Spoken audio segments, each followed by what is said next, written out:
Hey everyone, today we are in Little Tokyo, Beverly Hills, and Union Station with the Nikon Zf, the 28mm f2.8 f-mount lens on the FTZ2 adapter, and the 40mm f2 SE Z-mount lens. So many words. Let's get it.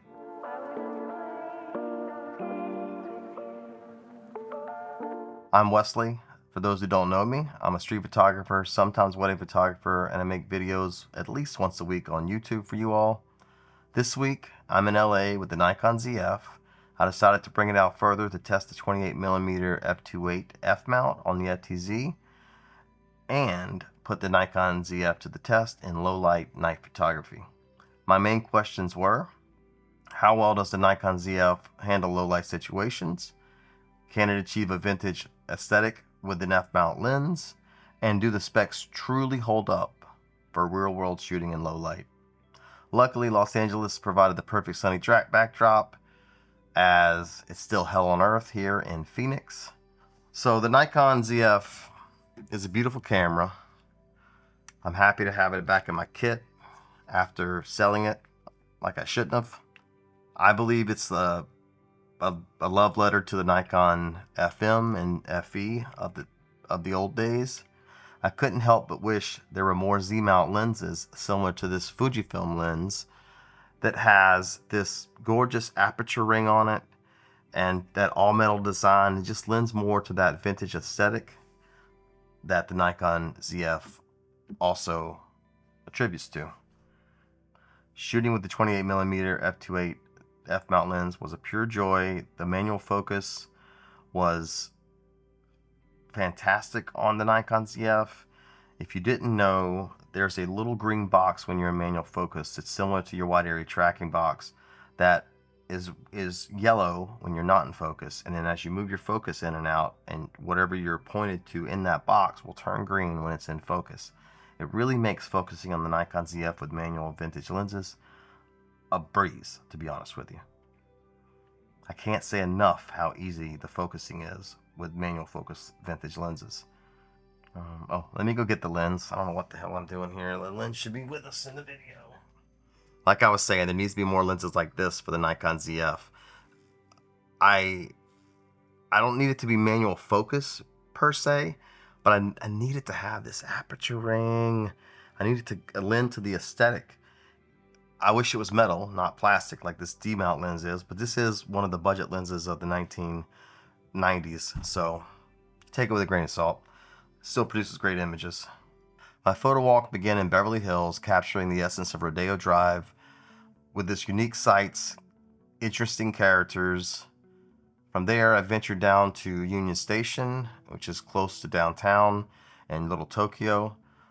The Union Station is really a place that never fails to amaze.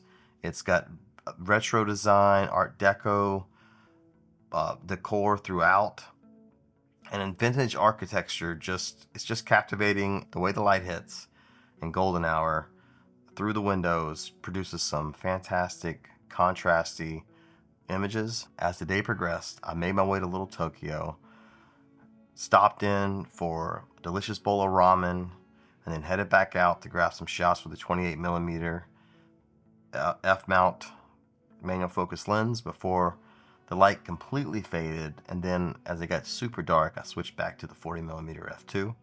So how did these lenses do in low light photography, and how did they autofocus work with the f2 40mm, and how did the manual focusing perform even in low light?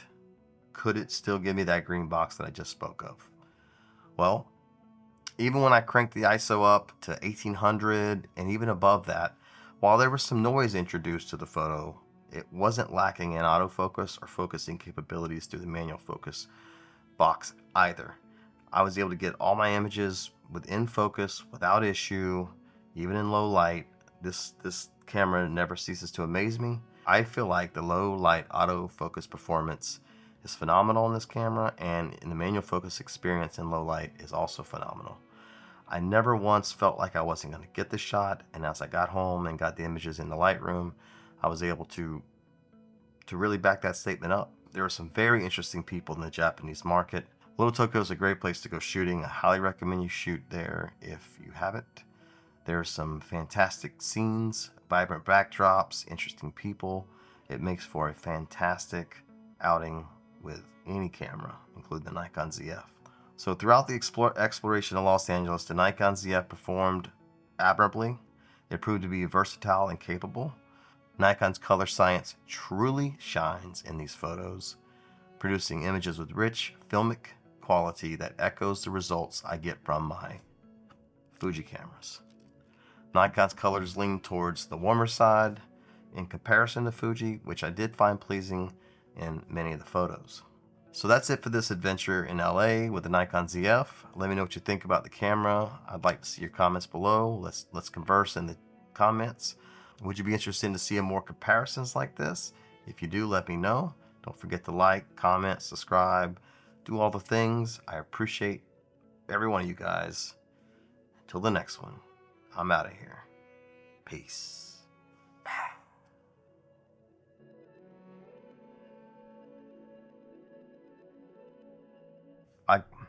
Let me stop. Okay. I couldn't help that.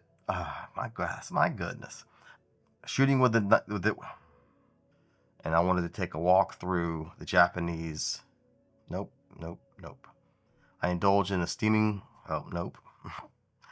Oh, goodness. Okay.